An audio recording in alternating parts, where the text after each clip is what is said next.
Hey everybody, this is Colin podcasting about real estate and welcome to show 22.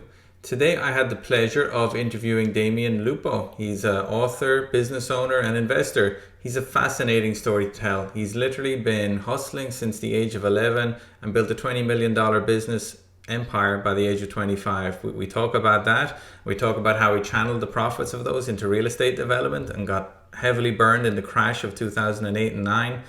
We dig into the tough steps he took to recover from that setback and build himself up again and build a new business that helps people how to take back control of their retirement funds. We dig into his advice for teaching our children about how to manage money, which is very close to my own heart. We talk about his process for writing books. He's authored more than a dozen books on financial freedom. We talk about mentors. He's spent hundreds of thousands of dollars of his own money on mentors and is very glad he did. He feels they've helped him tremendously in his career and he's had a very successful career. So overall, a really interesting guy and, a lot of experience in real estate, a lot of experience in writing and in coaching. I think he makes a very interesting guest. I think you're going to enjoy the show. And just before we head on over to Damion, just want to send a quick reminder about my website, colininvestments.com. You can find a range of reports that you can download for free. You'll find all our previous podcasts as well as previous videos I've uploaded. You can schedule a call with me if you want to have a chat for 15, 20 minutes, or if you want to have a longer 1 hour kind of Zoom call chat. We've options for that too. And just reach out to me. Social media as well on either Colin Investment or Colin G. Murphy. You'll find me on Facebook, LinkedIn, Instagram, all the usual places. But that's enough about me. Let's head on over to Damion Lupo and listen to his story. Damion Lupo, it's an absolute pleasure to have you on the show. How are you? I'm great, man. Thank you so much for having me. Not at all, man. It's an honor. So you're a pretty prolific guy who's achieved a lot of success in real estate and your books and your podcasts and your companies. But before we can kind of dig into where you are now, can you bring us back to the start of your entrepreneurial journey and talk to us about how it all began? Yeah, I mean, the first remnants of a memory I had were when I was back as a kid growing up in Alaska, and I had this problem. My parents were telling me we were broke because basically we were when I look back, and I wanted Hmm. to play Nintendo video games, and Right. so I figured out how to make a business out of it, where I went and bought a big pile of video games from somebody, negotiated. I actually even hired my parents to take me there because I couldn't drive at 11, and then I would Okay. play them, and then I would sell them off one at a time, and it was an interesting wholesale retail business, but really I just wanted to Mm. play some video games. And that's the idea behind any entrepreneur, is you're solving problems. And if you don't know what problem you're solving as an entrepreneur, you're probably in trouble, because you're probably just trying to take money out of people's wallets, which nobody actually likes. True. What Nintendos are we talking about? These the old Nintendo 64s with Mario Kart, or what kind of Oh no, we're talking timeline is about the this? original Nintendo. Come on. The This is originals. like, oh yeah, this is back way in the 80s, when you had little controllers that made your thumb numb, all that kind of stuff. That I was had a Commodore 64 in the 80s. We had those little tape games you press play for about 5 minutes before it would pop up. Yep, But that's yeah. exactly right. Now that's how it started back then, and then it evolved into other things. When Hmm. what's interesting is I'm not a really good employee because I want to win really badly, and so I Okay. tend to get axed. Even my last employment job, I was a volunteer for a guy named Peter Schiff for his Senate campaign, Yeah. and we became really good friends. And their campaign manager fired me as a free volunteer because he said I would be more successful elsewhere. And I'm like, you mean successful winning? Because that's what he didn't want to really focus on. He wanted to focus on doing things that looked good so that he could go to the next campaign. And my entire mantra has always been about figuring out how to solve problems, winning, and making people's lives better. So I just kept doing that, and it ended up being in real estate for quite a long time. Where did you get that mindset as an 11-year-old making money? Did that come from your parents or was that just from yourself? Or how do you think that manifested? I think it was internal frustration. And for there's two different types of people. There are people that are frustrated and do what I did, which is go solve a problem. And then there are the type of Hmm. people that are frustrated and they just bitch about it and ask somebody else to solve the problem. But everybody's True. got frustrations. Like, unless you're oming as a yogi, like, that's, I get it. But the Hmm. reality is, we can choose to deal with frustrations and problems one of two ways: do something about it or complain about it. And I just started doing things about it. Like, people right now are really wound up about the election, and either Sure. Trump is going to win or Biden's going to win. And okay, either one, yes, you can vote, but the reality is, what are you actually going to, like, you've got to deal with whatever it is. And I Yeah. think people spend way too much time focusing on what they can't actually control. And that's a big problem. They do too much time reading about stuff and getting worked up instead of just working on their own, their own stuff, their own financial freedom. Can you think of any other examples as a young entrepreneur? I mean, you mentioned Nintendo at 11. What kind of stuff were you doing when you're like 18, 19, 20? Were you still hustling? Well, so it's interesting because the hustling just got more intense. And when I was 18, I did my first stock market adventure where I lost all my money for the first Oof. time. Wow. Found one of these great stocks that a buddy of mine said, "This is great." And I said, "Cool." Had no idea. Invested, and a Hmm. year later, it was worth 97% less. So I Yeah, lost everything I've done except for that. 3 cents. And then a Hmm. couple years later, I thought, "Oh, I've learned," because I read some books and I learned about margin. So I lost all of my money at that point by using margin and not knowing. It took me one day to lose it all. So I was doing different things, and meanwhile, I like you, I got involved in real estate, Hmm. and it was because a buddy of mine said, "I got a house. I want to buy this thing. I don't have any money." And I said, "Well, I don't have any money either, because I lost my damn money in the stock market." Yeah. But he goes, "Well, you got a credit card." So we went and I used my credit card to buy that first house. I took a cash advance to buy the house, to Okay. buy the house, and then I went, "Oh, this is cool." And then I almost went bankrupt 5 months later because what the formula I got from guys like Ron LeGrand and these different people, Wright Thurston, just different, like these old school guys that Yeah. were teaching about this stuff, mostly from Florida, where you're at. Hmm. They were teaching me what to do, and I was like, I had a self sabotage program in my brain, and I didn't realize what I was doing until May of 2000 when I played cash flow, and I used the Okay. financial statement. I did it on my own life, and I realized I was 30 days away from bankruptcy. And it was in that moment Wow. the fear flipped me from just not really caring to I got to do something. I bought 8 houses, sold the 2 that I had on contract, and so all of a sudden I went from bleeding to death, bankrupt in 30 days, to cash flowing like $2,500 a month. And that was the power of focus and execution. Even focus isn't anything unless you're doing something, pulling triggers. I agree. And those 8 houses, those initial ones you're investing in, were they in Alaska or were you further south, Midwest, or No, way what were you south. doing? I actually left Alaska. I was working in the Arctic Circle where it was 80 Oh below wow. zero in January. And when I moved to Arizona where it was 70 above. So in 2 days, I shifted 150 degrees, which if you're Hmm. talking about shock, the only bigger shock is going from like Florida to Mars. Like this was such Yes. a big shift. But yeah, it was these were in Arizona, and then eventually I started doing stuff around the country and had stuff in 7 states, which is part of the story and the trauma of the drama.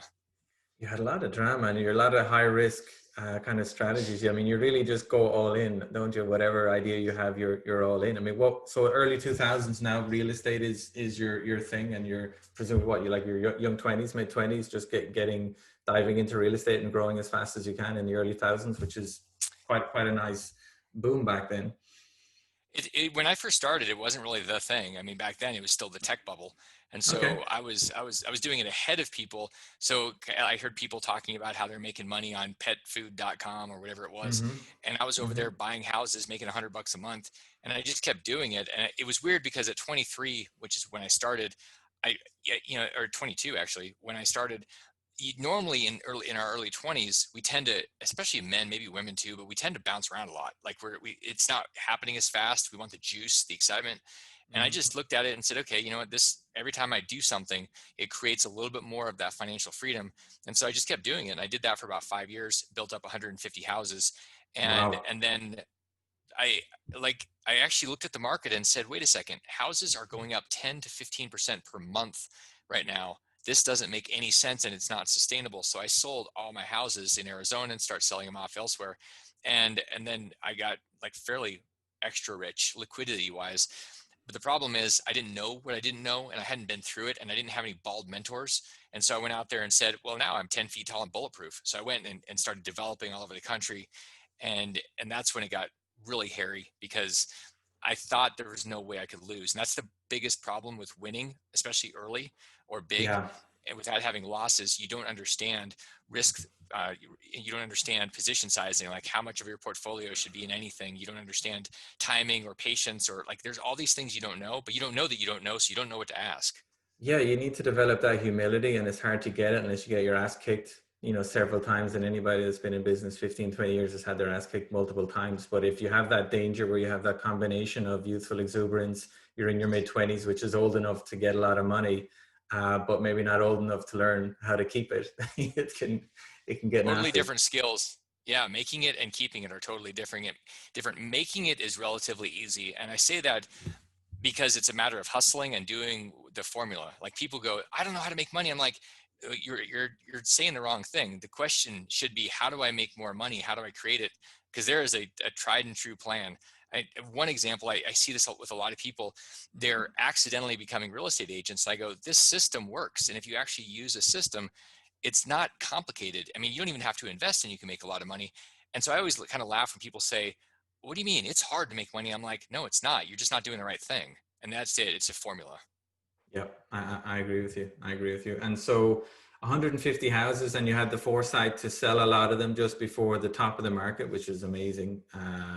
But it sounds like you had all that cash and you're into developing while still at the top of the market. Is that right? Well, yeah, it's interesting because I see a lot of people that start having some successes and they do a similar thing. And I go, man, I know where this is going. They make money, Yeah. like I made money. And then I said, I want to go out there and I want to leverage up. And there's a Hmm. growth process. So one of the things I know now, I was teaching with Robert Kiyosaki last year, and he said, we were chatting and he said, wealth is not cash or assets. It's the experiences that you've gone through. It's getting your ass kicked. And I go, I'm Hmm. like a trillionaire then. I'm richer than Jeff Bezos, I think, because I've had my ass kicked every side of, of the week. and Yeah. it and what I realized is that there was more power in going through stuff, and this is the advice to everybody: fail faster and just keep going. And so what I did is I went out and said, okay, I'm brilliant, and so let me go develop. And I developed and had all these projects, and it was either 5 or 7 projects in 2007, thinking Hmm. I was going to make $1 million on each one of them or more personally. And then my investors we're all making money. And Okay. in fact, what happened is I lost 1 million or more on every one of them within 12 months. Oof. And so this is, we tend to underestimate how wrong we can be. We go, oh, it couldn't be that bad. And stress tests are a term that some people have heard of, where you look at a Hmm. deal and you go most likely scenario, best case scenario, and then worst case. And you look at these 3 scenarios as a minimum. My worst case scenario did not have a black swan landing in 2008. It didn't No. have that, the derivatives meltdown and the mortgage meltdown and everything else. And I think a lot of people, because they haven't been through things and because they don't have a bald grayer mentor or somebody that's actually been through Hmm. things and has been hurt, Yeah. they have no idea what they don't know. And this is the biggest problem. It's, the question we should ask is, what don't I see? What am I missing? Hmm. And that's a hard one. So that's why you have mastermind, you have coaches, you have people Yeah. around you that have been through the ringer, that are scarred up. Their bloody, muddy historical track record is like a blessing for you. And it's so cheap to get that. Yeah, I agree. And it happens a lot that people have success in one side of real estate, which might be accumulating rentals, and then, automatically think, well, I'm going to have success in development as well, when it's a totally different skill set. I mean, I'm personally, I've rehabbed hundreds and hundreds of houses, but if you ask me to build you a house or build you an apartment complex, I'd be completely clueless. I'd have to, buy books on how to do it. I wouldn't have a clue. And I, think because I've had my ass kicked so many times, like you, I wouldn't have the bravado and the assumption that I'd be great at it start away. I mean, you probably want to do a JV with someone that has done it before, or kind of, do it a little bit more carefully. That's a fact. That is the formula. It's truly, when people ask, what do I do first? My first thing is, there's 2 things you should have. You should have somebody monitoring your numbers, like a bookkeeper. I don't care if you're making $100 a month or you're not even making anything. Have somebody monitoring your numbers so you're always clear. And then have somebody that is decades ahead of you in terms of experience. And sometimes you can compress a decade into a year. So it doesn't mean that somebody's 70. It just means that you've got experience. Have that person guiding you, that's asking you questions and making sure that you're seeing the things that you wouldn't think to look for. So those are the 2 things that everybody should have. And if you don't, you're going to get in trouble. It is. And I love what you said about the bookkeeper. I had a bookkeeper on a few shows ago, Marcus Krigler from Beck CFO, and he had this nice way of putting it that you'll earn the equivalent of $1,000 an hour if you just spend 3 hours a month going through your books. And if you can be good at making money, like we said earlier, but if you don't know how to read your P&Ls and monitor them and look at your balance sheet and see how that interacts with the cash flow, you're going to get in trouble sooner or later. You need somebody to explain that stuff to you, and you need to figure it out yourself as well. It's just key if you want to keep that wealth, right? It is. And one of the other problems I see a lot of people doing is that they're cheap. People that are cheap, Mm-hmm. for one thing, that abundant minded, wealthy people don't like being around cheap people. So if you're trying to figure out why nobody wants to hang out with you, it might be because you're cheap. The other problem is you get bad advice. You'll get cheap advice. Like we have this happen all the time, because we set up retirement accounts for people to use their old IRAs and 401ks for real estate. And they come Uh-huh. to us and they'll say, this is awesome. I'm so excited. My accountant has no idea what's going on. And I go, yeah, because you have a cheap accountant. You don't have somebody that understands things, because they can't really make any money, so they're not really doing you a service. But people are so used to looking for the Walmart special when they get advisors, they don't realize it's actually costing them 10 times more. And that's a big shift where they go, all right, I'm going to spend 5 or 10 or $20,000 on an accountant. And people right now are like, puckering up going, oh my gosh, that sounds terrible. But the reality is Yeah. when you do that, you have better strategy. And the likelihood is you're going to save 10 times that in taxes. So you just have to decide which thing. Do you really hate your money and you want to be cheap, or do you love your money and you want to have a great team? I couldn't agree with you more. I could not agree with you more. Great accountant is worth their weight in gold, and they're worth the 3 or 4 or 5x that they cost the cheap guys, and you Hmm. make all that stuff back. So getting back to the Great Recession, and that must have been so tough, losing $1 million a deal on multiple deals with other investors. I mean, how do you recover from something like that and dust yourself down and start again? How does that work? I mean, I've had my ass kicked, but not quite that badly, but it's rough. I've been through some rough patches where I've lost my money and lost other people's money, so I know a little bit about it. But talk to me about your story. It so it's interesting because when I say it, I had $20 million in my portfolio. It was about 20 million bucks, and it went from 20 to -5 in a year. And Wow. so that seems like a lot, but if you had 20,000 and you'd spent the last 10 or 20 years building it up, and then it went away, it'd be pretty traumatic. The truth that is really hard, I missed this because I didn't know better, but going through losses and pain, and there's going to be a lot of that coming up in the next couple of years. A lot of people that have been way too arrogant are going to get their Yeah. ass handed to them. And one of the things you got to make sure is have people around you that are going to be with you and support you. I basically didn't have anybody that was around me that understood. And so I was basically Hmm. doing that by myself. And it takes a while to go through that process of trauma and grief and Yeah. despair and everything else. You lose your money, you lose investors' money, and it's Hmm. brutal. And so for me, it took like 5 years to even get to the other side where I was even thinking about wanting to do anything in that field.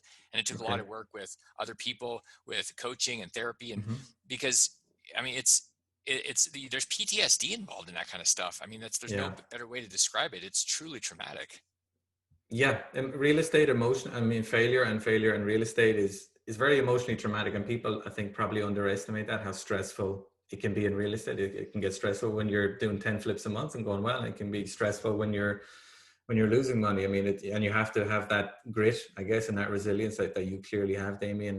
And yeah, so okay, so you took you a few years and you got through it, and what did you do next? What was Well, so Damien on the other 2.0 or 3.0? it, I don't even know if we're in like 14.0 with all the different things. I mean, it's so one of the things that I'm not afraid of doing is falling on my face and breaking Right. things, and Mm-hmm. I'm willing to go out there and learn. So that means that I've started up more than a few things. In fact, I've started more than 50 companies and Wow. run these things. Some have been successful. Many have just been a really interesting hobby experience where I was like, wow, that didn't work, and here's what I learned from that, and it creates material for new books. So Mm-hmm. on the other side of this, I asked a different question because what I was doing, and unfortunately, I see this all the time. People are focusing on the money, and that's it. And I'm like, well, why? And they're like, well, I need $100 million, or I need 10 million, or I'm like, but why? And they're like, well, because then I'm free. And I'm like, how do you know? And they're not even nobody's asking them the questions, and all they do is they see somebody say this is the number, and then you're free. And mostly it's bullshit. It's just not Mm-hmm. good. So on the other side of this, I said, okay, am I going to focus on money because I know how to make it, and I think I would be better at keeping it. And I said, what else is there? And then I had this conversation with my dad right before he died, and he said he made this comment about, and the comment was exactly this: there were so many things that I wanted to do, and it was like a month before he died. Wow. And what that told me is that he had missed out on doing things and executing. And I said, okay, you know what? A lot of that had to do with the lack of resources. He didn't have the money. And so instead of going after money, my shift became I'm going to become a billionaire in impacting 1 billion people's lives by breaking 1 million people's financial shackles. And so the entire mission of my life anchored in that one belief, that philosophy, and all the stuff that I do now Mm-hmm. with our hedge fund, with giving people access to their retirement account, with their EQRPs, the financial literacy, all that stuff has to do with those financial shackles. That's what we Mm-hmm. need people to be free, because the world changes when people are free, because they shift from fear into faith and hope and optimism and possibility. It is. That's well said. That's well said. So a lot of people look at guys like you and guys like me think, okay, you're exciting real estate guys. That's interesting. But for most people out there, they work hard. They have a corporate job. They save as much as they can in an IRA or retirement account, and just kind of hope there's enough in the kitty to provide them that financial freedom, that support for them and their families when they retire. And that's the case for the majority of white collar Americans. I mean, what do you think about that model? Is that, where's that going, or what should people be doing? it it's going off a cliff. And here's the problem. Back in 1974, when ERISA was put in place, this is what formed 401ks and IRAs. It Hmm. was really meant to take pressure off of the companies that had all these pensions, because the pensions were not sustainable. And so what they said is, this is good for the companies. Big surprise, it wasn't good for the people. And then they said, well, this is great because people can get matching money. Well, here's what happened. People went and did their job. They did their job for 20, 30, 40 years. And then overnight, they're handed this pile of money and told, you're an investor now. And people that were in this situation, they retired. They're really good at their jobs, their careers. They have no Yep. clue how to be an investor, and we're not taught about it. We're not taught about money, investing, any of this stuff. And so, what I think is that people that are trying anxiously to invest without financial literacy, they're being Hmm. impatient and idiotic. They're going to lose their money. Great example of that is some people that came to me about 6 years ago. They said, Hmm. we want help with our money. And I said, what do you want me to, like, how can I help? And they said, well, Right. we're going to sell our house. We think, should we sell our house? We're not even sure. They decided to sell their house. And that meant that they had close to $2 million in cash. And I said, okay, so what do you want to do? And they said, well, we don't want to be on the Wall Street roller coaster. And I said, yeah, that makes sense. And Hmm. so we decided, they said, we want to learn. And so we went through a process for about a year, year and a half. And they felt like they were good. Like they knew what they needed to know. And I was like, okay, you know what? You can't lead a horse to water and force him to drink. And you can't Right. even take him to water if they don't want to go. They're going to drag you. So they went off and did their thing, and it took them another year and a half, and they lost all their money. And it was because they thought they knew. Give you a dumb example. It's a great example, Hmm. but dumb and dumb. In Florida, they bought a house, all cash, did not put insurance on it. A hurricane came through. I called them and I said, hey, wanted to make sure everything's good. Have you talked to the insurance company? They're like, insurance. And I go, what do you mean insurance? They said, we don't have insurance on it. And they had bought that house after we stopped working together. And I Hmm. said, this is the problem. You don't know what you don't know. And your ego drove them off a cliff. And it's really sad, but I think people are impatient and they're trying to force things and they're getting scared. So they do dumb deals. And ultimately, Yeah. that's going to put all that money into other people's pockets. So the point of all that is financial literacy is the most important thing, and your personal development, because I can teach you about spreadsheets. You could teach people about real estate deals. But if someone's personal development is that of a poor person that really only sees himself worth $10,000 and you hand them $1 million, they're going to get rid of the million, just like lottery winners do. So Yeah. this is a lot of work, man. The bottom line is it takes a lot of effort and time and energy to be ready to invest and to actually invest without losing it or blowing it up. And I think people are just too impatient because of the right now immediacy period we're in. So that they spend all, you're saying the kind of people, let's say some like a sales rep for a pharmaceutical company who makes a comfortable six-figure salary a year and they gets to 60 years old and they have a nice cash pile, and now, like you say, he's given control of it, but he hasn't invested in any time in his education on what to do with that money, and his skill set is not necessarily a good match as to what to do with that cash pile to make it last another 20, 30 years. It's honestly, a lot of times it's the exact opposite skill set. Learning how to doing marketing and things is a totally different skill set, and you take different risks when you market and you run a business compared to portfolio management and risking no more than 1 or 2 or 3% of your portfolio, so you don't have drawdowns, which is like if you're wrong, your portfolio value drops down. It's called a drawdown. And so people don't have any training. They're given this stupid manual by some Wall Street advisor that says, here in your golden years, here's what you do. You invest in a well diversified portfolio of stocks and bonds. Now that you're 60, you do more bonds. And I'm like, oh my God, you're an idiot, because this advisor is giving dumb information.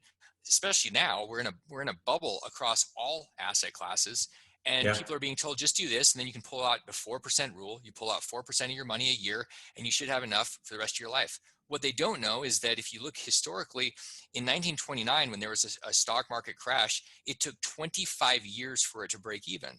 So if your plan is, well, I'm just going to take out 4% and my portfolio will grow along at 7 or 8%, you're delusional. And that's the problem. They don't tell you that, because if they did, you'd run away from them and all the fees wouldn't be able to be collected. So that's what people are dealing with, a lot of misinformation, truly fake news. Yeah, no, you're right. I mean, the growth assumptions are optimistic. I mean, you put in their fees on top of that as well, which are not low. It's yeah, and especially I knew some parents, parents of friends of mine that were retiring just at the Great Recession, and obviously their problem was that the value of their kitty fell by half just when they wanted to use it. I mean, it's just a total disaster in terms of timing, and should never have been in that position in the first place, I guess. So what do you do to help people avoid these mistakes and to have the kind of knowledge they might need to manage their money and investments a little more carefully? So there's a process, and it's the education and the action, and you feed on one another. So Hmm. education, we give a new idea. I've got Financial Underdogs, my podcast, and I share a lot of commentary on different people, like on this show, and educating people. And then they go, okay, cool, I learned something, but what do I do? Because I'm just going to go right back down to where I was. So usually what I'll Yeah. say is, if you haven't done anything, go buy an ounce of silver. I don't care if you hate silver, just go buy an ounce of silver. It's $30. And then they Hmm. do something. And then I say, okay, what's next? They're like, well, I want to do something else because I like this idea of being in control. And so the next process is, what assets do you have to work with? You have cash, you have stocks, you have your time, you have Yeah. whatever. And we start Hmm. looking at how we're deploying. What most people have is they have an over exposure to the stock market with their retirement accounts, and we give them ideas around taking control of that so that they can start directing it themselves. And for a lot of people, that's the right answer, because they go, you know what, I obviously love my money more than any advisor does. They just love taking pieces of it, but I'm going to care about it more. So we help people set up EQRPs, which is an enhanced qualified retirement plan, giving them access to that money. And then we Hmm. give them ideas around things like gold and silver, with investing in alternative assets like the real estate, like metals, like crypto, and really just exposing people to not just giving them ideas, but then showing them how, step by step, how to execute. Because what we're doing, the idea is, the muscle that's created is what allows the shackle to break permanently. If we just do it for somebody, there's no muscle created, it's just atrophy. So that's the process, building the muscle.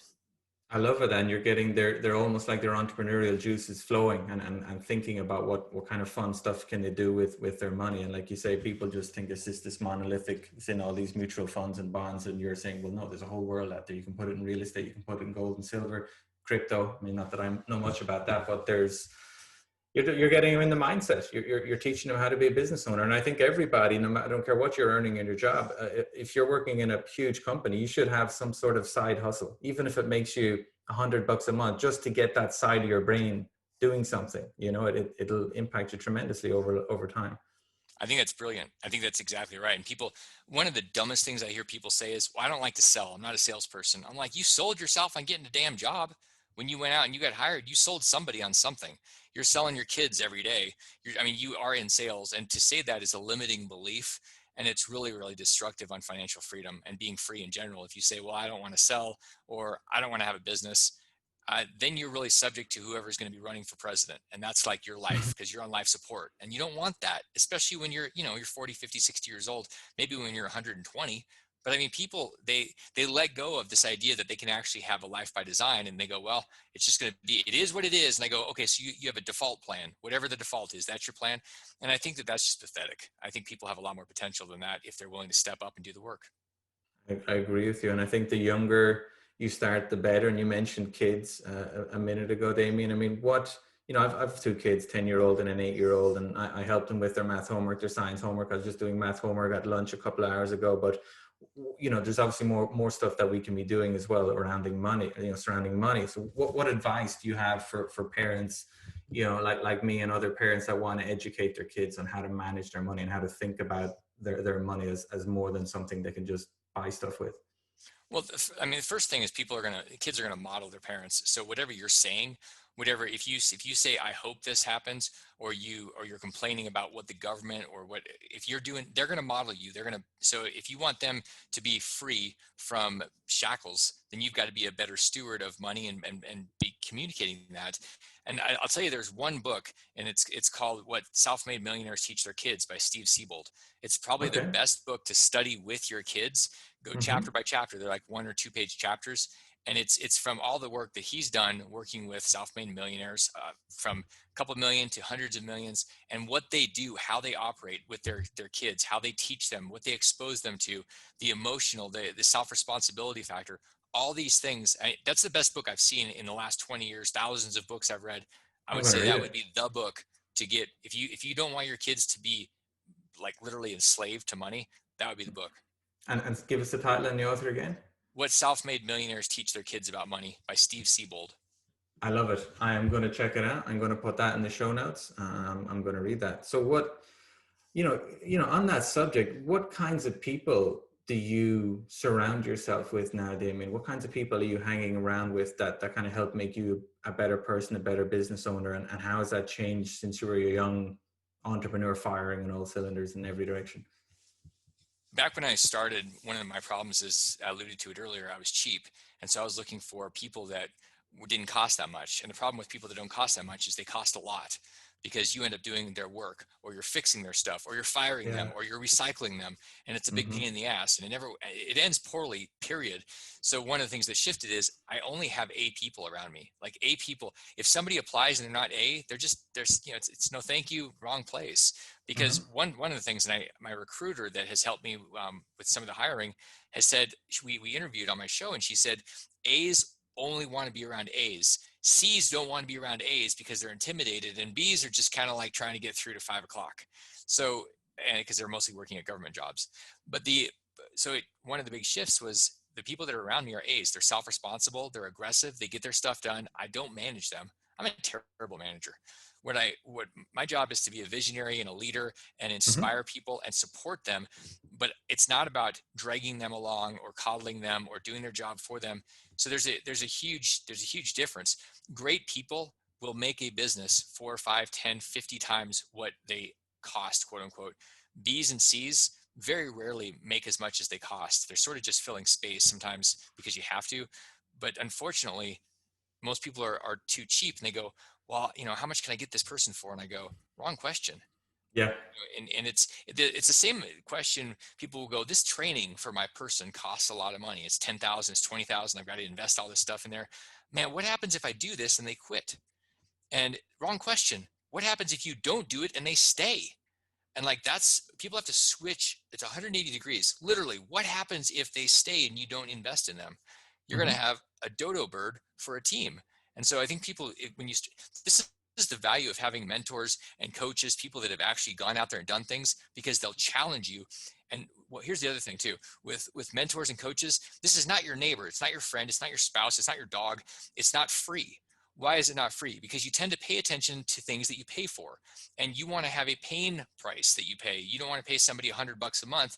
You're like, well, if I don't do their thing, then it won't really matter. You want to pay, Yeah. if you make 100,000, you want to be paying them 2,000 a month. You're like, man, this is a quarter of what I make. I'm going to listen, and it's going to be worth 10 or 100 times what you pay them. My most quasi quote unquote expensive mentor was $400,000 for 2 years. We're getting Wow. close to what it costs to hire Tony Robbins, and $1 million plus a year. And I listened to everything he said, and I took action on it because it was so painful to not do it. So now if somebody wants advice, I'm like, good, here's the pain price. Is it for me? No, it's for them, because if they don't pay it, they're not going to pay attention. I never thought about it that way, but that's a very, yeah, that's completely relevant. I totally agree with it. So what, I mean, that's amazing. $400,000 for 2 years. I mean, what kind of stuff was he teaching you? So this guy, so this is our typical work would be a half hour to an hour a month. We'd be talking 10,000 Uh-huh. bucks a month, and then he had an event at his home in Europe, and it was $20,000 for a week. And I brought a couple of my teammates over, and so actually it was 20,000. I think it was 20,000 pounds. So it was like $80,000 for the week for us to be there. And a Hmm. couple of years at $10,000 a month. It was, people go, oh my gosh, it's 30 minutes, it's $10,000. Is it worth it? I'm like, well, it's like if a nuclear reactor is melting down, you call the person in that knows what to do. And if it takes them 1 second to pick the right button to stop the thing, is it worth $10,000? Yeah. But if you're in that time for money mentality, like the attorneys, or, well, how much work did you do? Meaning, how much time did you spend? I'm like, well, I don't know, 25 years. And I'm only charging you for like the one day. But Hmm.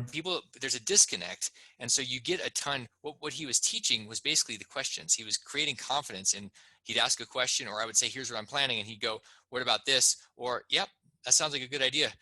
When you're first starting out, or when you're doing exponential growth, Hmm. you have nothing to reference. So if you're saying, okay, I'm making 100,000 and I want to make 1 million, you've got to do different things. You're not going to just do more of the same thing. You've got Right. to do it differently.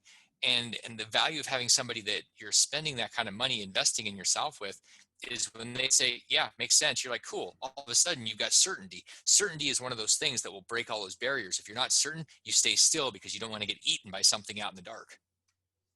Okay. Ah, amazing. I love that story. So you're big into to books, Damon, I believe you've written a lot of books. Can you talk to us about some of them? And also, just for my own selfish reasons, talk to me about the routines that you set yourself when you want to write one, because that's got to be one of the toughest challenges for any busy business owner writing, a book, never mind several books. I can tell you that there are people that are brilliant at that. Like I know Chandler Bolt does a lot of this work, helping people with helping them write books. There is Hmm. a process for getting it done. For me, what happens is I go through life and I have these experiences, and they pile up. They become sticky notes. They become notes in my phone, and eventually it's so full. I'm like, I got to get this book out of me. And so you get very pregnant with this book, and that's because I'm going and doing things. And that's one of the big differences. If you have a book in you just because you think you have a book in you, but you haven't actually done anything, probably nobody wants to read it because it's just you're pontificating like the ivory tower people do. And Hmm. so the strategy around that is just saying one day, okay, I'm going to take all this stuff out, and I put it down on a big piece of paper, like a big whiteboard, and I start putting sticky notes all over the place under spaces and headings. And I did this. The last one I did this with was Unicornomics. It's the foundational 15%. So if you want to have a business, this is after starting more than 50. I said, okay, what have I learned after starting all these businesses, having many of them turn into multi-million-dollar, $10 million plus businesses? If that's something that you want to know how to do, this is what happens. And the book is based on the premise that there's a foundational 15%, that when you start a business, if you get these certain things, it's a small book, if you get these certain things clarified and you do them, there's an 85% likelihood that you'll succeed, assuming the market actually wants your thing. So with that being the case, why would you not do all those 15% things, that first 15%? I just got tired of watching people that were stumbling and tripping on themselves. And I was like, what are you doing? This is so basic. So usually what happens there is there's a frustration because I'm teaching, but I'm doing the same conversation over and over again. And I think I can help a lot more people if I actually put this into a book. So I don't like writing all that much. I do it, and I like the outcome. And for Yeah. me, part of it's a channel. It's also a way to teach ourselves what we know so that we don't make the same dumb mistakes again. And I think that's as much a part of it as anything else. Yeah, I guess it must help clarify things tremendously in your own head when you go through that, those tens and tens of hours of discipline to kind of clarify an idea and put it down in a, legible format for someone else. You find pretty quickly, I do at least, that there's a lot of gaps. And so whatever we think we know, try to write in a book about what you think you know, and you may find that you don't know as much as you think you know, or it's not as clear. And then when you're forced to write it down, it creates unbelievable amount of clarity, which also Mhm. calms everything down. And when you're calmed down, you switch between the sympathetic and the parasympathetic. Like you go from sympathetic, anxious, out there hunting and fighting, to a parasympathetic state, which is a rest and relaxation state where you're more clear to create. You can't really create in a sympathetic state of chaos and fighting. You go to parasympathetic, you can create vision, you can create inspiration. So you really have to calm things down. How do you do that? Clarity. Clarity is where the power is. Okay. And do you find you go through the same kind of processes and stresses for every book that you write, or have you kind of learned from some of the kind of mistakes you made in the past, and and then I wrote this book and it was far less stressful than the last book? I mean, how do you, or is there amount of pain you have to go through it for every good book, no matter what?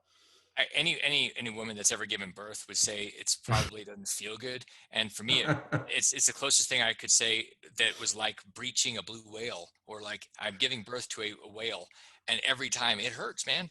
It's a painful Hmm. process. But when you're pregnant with a whale, you can't just ignore it. It's like there, and it's taking over. So that's what a book does. When you have something that you feel is really important, and that, like when I wrote Reinvented Life, I remember when my friend and I wrote that together, and we said, we don't even care if anybody reads this. And it was because we were doing it to get this stuff out, to learn. Hmm. And then as time went on, this was 8 years ago, people would read it. And I remember people telling me, I keep this by my bed, I study it. And I was like, wow, what a Wow. compliment. I mean, it's very humbling to hear that. So, you never really know where these books go. But if you're going to contribute to other people, it's a great way to do it, because you can it makes it immortal. Like your words become immortal, and it also helps you protect you from future stupid you that wants to do something else. And then you're like, wait a second, Uh-huh. I think that was chapter 3. Maybe I shouldn't do the same thing again because I thought I learned my lesson the first time. That, yeah, good point. I haven't thought about it that way, that if you wrote a book on it, you better not do the opposite of what you've said in your own book. Or your mother or your friends are going to be like, you wrote the book on this and you're doing it again. And you're like, oh man, you're right. And so it's a good way to keep yourself accountable. I agree. So what book are you most proud of, or what book would you recommend that our listeners check out if they want to, get into your world and learn a bit more about you? I think Reinvented Life does a lot. It goes into the process of wherever you're at to rewire and really challenge you and a process how Hmm. we've reinvented ourselves over the years. And if you've got a business, you want to understand the foundational 15% in unicornomics. And each of the books is important. I wrote one on gold and silver. Don't know anything about metals? Great, learn something there. It'll take you 30 minutes. And then if you've got retirement money that you're trying to figure out what to do with because you're scared of Wall Street, which you should be, Yeah. unless you're Gordon Gecko. But if you're not, then my suggestion is make sure you get a copy of the QRP book. And so if you're like, which one do I start with? I don't know. Go to my website and look and figure out which one sings to you and then start there. Hmm. Absolutely. I'll make sure I'll put your website in the show notes as well. So if you any parting thoughts for our listeners, Damien, on goal setting, or getting in the right mindset, or how to take control of finances that they might feel that are beyond their reach or beyond their ability to manage? I'll use the title of a guy down in Phoenix who I think is just brilliant. His book, his name is Larry Winget, and he's called The Pit Bull of Personal Development. One of his books is called Your Life is Your Own Damn Fault. And if you think your life is your mother's fault or society's fault or the president's fault or anything else, or you're blaming them or you're burning down a building, you're a fool. You are totally able to control your life unless you're behind bars, and you can still control it in your head. But the reality is most of us that are out there watching or listening to this are we're capable. And so the parting thought is the more self-responsible you are, the more free you are. I don't care if you have $0. The victim that has a million or 10 million is never going to be free. The person that's self-responsible with $5 is truly free. And that's the biggest difference. So how self-responsible, how much of your life do you own? And if there's a piece you don't own, ask yourself why. And if you can't figure it out, go hire somebody to help you navigate through it. Words of wisdom, Damien. Words of wisdom. I really appreciate that. I think your website is damionlupo.com, DAMIONLUPO.com, and your business also totalcontrolfinancial.com. They The, can check the, you out there too. the, the business, if you want to go check it out, is eqrp.co. It's the EQRP Okay. company. Mm-hmm. And all that stuff is connected on DamionLupo.com. So definitely check me out whatever resonates with you. And if you think I hate that guy, you're probably not listening right now. But there's a lot of different things for different people depending on where you're at. And hopefully the experiences and the trauma and the bloody, muddy experience of life will give you a little bit of a hack so that you don't have to make all the same mistakes. Well, you've had a very rich life so far, Damien, and I really appreciate you sharing some of our time with us. I'm going to be checking that stuff out myself. Thanks again for your time. Thank you very much for having me. There you go, folks. That was Damion Lupo on Colin Podcasting About Real Estate Show 22. I hope you enjoyed that. That's an interesting guy. I really enjoyed his story. I love speaking to people that have had a long and successful real estate career, but have also been through the ringer. And to be honest with you, anybody that's had a 20 plus year career in real estate or most other industries has been through the ringer. But that's not what it's about. It's about having that grit and resilience to dust yourself down and build it back up again. And he's channeled that energy, I think, very well. He's best-selling author of about a dozen books on either personal finance, investing, retirement strategies.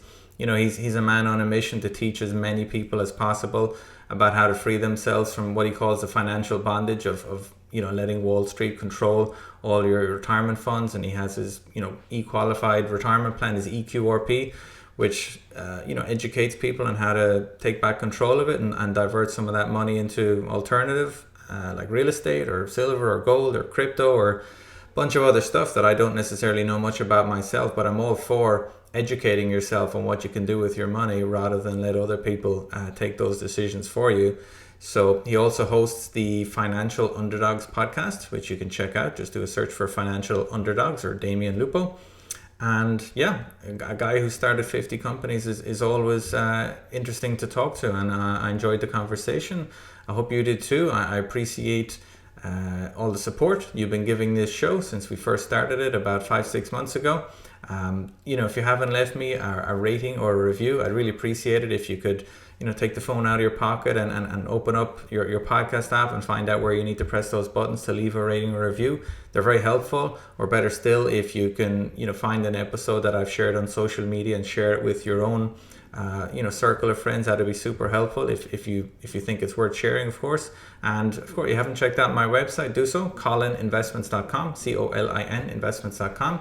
Check out some of the reports there, some of the videos. Let me know what you think. Feel free to schedule a call with me. And yeah, that's pretty much it. I enjoyed this show, and I'll be back soon for show 23. We've got some really good guests lined up for the rest of November, actually. So do tune in.